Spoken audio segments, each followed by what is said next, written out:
Welcome into WCSN's basketball coverage. I'm Gavin, Schall, alongside Kristina, Vicario. And for the Sun Devils, it was senior night on Saturday, but for Jahii Carson, it was sophomore night. Carson declared after the game he is indeed going to the NBA draft, as many have thought for a while. Kristina, ultimately, what's Carson's legacy? I think that he's remained a consistent player for both of his years at ASU. He's had about the same stats, a little bit higher in assists last year. But I think overall he might not be as filling the expectations as much as people might have had for him, given that those expectations were incredibly high. But I think he's a good player. Yeah, I think those are all fair points, Kristina. Carson has essentially the same stats that he had last season. Still struggles shooting the basketball at times. Can't really pass against double teams or against length for that matter. And he still struggles to use his left hand. Great college player for sure. Is he ready to be a great NBA player? I'm not 100% sold on that. Ultimately, his Sun Devil legacy will be decided this March, his final month as a Sun Devil. But, Kristina, it still was senior night, and that means Sun Devils lose Jordan Bachynski. I personally think great Sun Devil.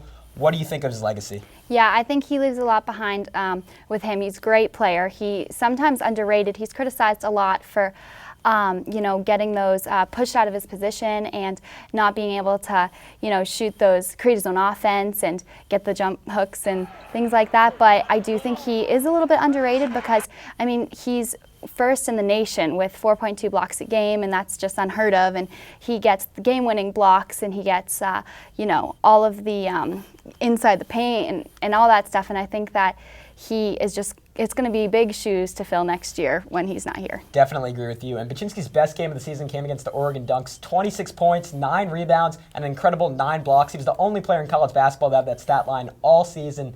And Kristina, a guy on the Ducks who went off, Jonathan Young, scored all 29 points of his in the second half last time these two teams met. How did the Sun Devils stop him this time?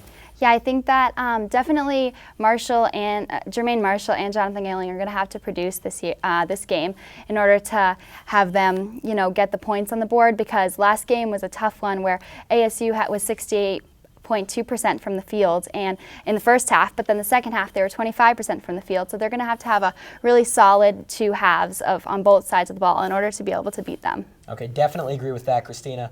And Oregon is now on a 5-game winning streak. What do the Sun Devils have to do to get the win?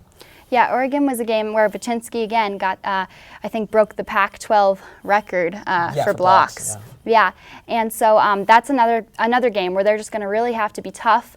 They're going to have to play the full game because that was a game they won in overtime, and so they're just going to have to get good passing, moving the ball around well, and just full minutes of basketball. And it's really an important game for them, Kristina. ASU currently third in the Pac-12 standings. They have 3 teams all 1 game behind them. Really important for them to win this one. Ultimately, they also play Oregon State on Saturday. What do you think the record is over these next 2 games?